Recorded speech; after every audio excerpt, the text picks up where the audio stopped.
Welcome to the NewsHour. Former President Donald Trump is expected to appear in federal court in Washington, D.C. tomorrow to enter a plea on charges that he illegally tried to overturn the results of the 2020 presidential election and remain in power. Those alleged actions, which resulted in violent riots in the halls of Congress, are the most grave accusations to date against Mr. Trump.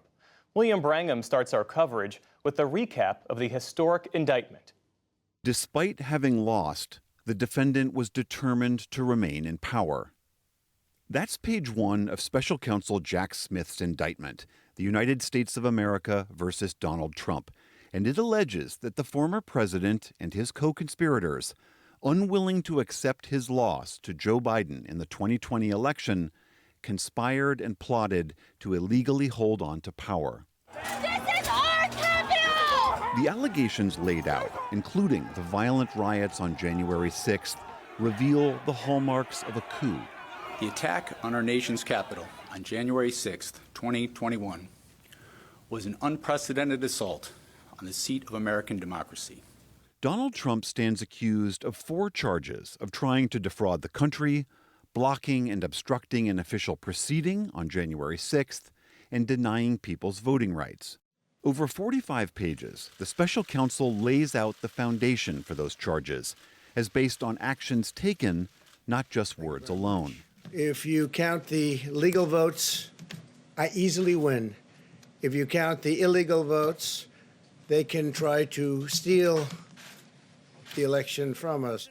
It alleges Trump knew his claims of voter fraud and a rigged election were lies, and documents repeated cases where Trump's closest allies and advisors told him so. All I want to do is this. I just want to find 11,780 votes.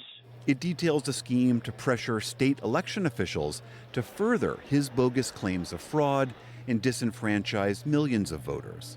The indictment alleges an effort to use the Department of Justice to falsely claim it had found voting irregularities, and a separate effort to encourage so-called fake electors in 7 states to create the appearance of a non-existent controversy around the election.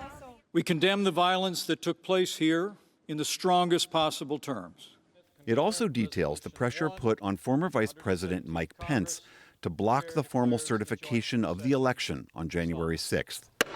And it alleges that when Pence resisted and violent riots broke out in and around the Capitol, the former president and his allies redoubled their efforts to lie about the election.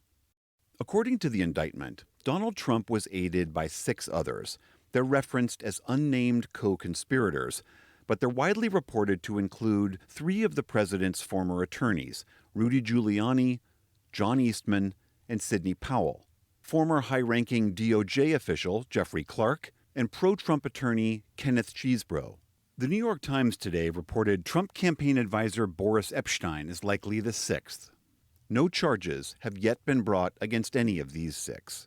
Since the attack on our capital, the Department of Justice has remained committed to ensuring accountability for those criminally responsible for what happened that day. This case is brought consistent with that commitment, and our investigation of other individuals continues.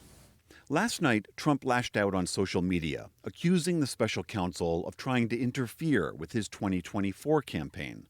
And today, Trump's Republican allies on the Hill and even his 2024 opponents largely came to his defense.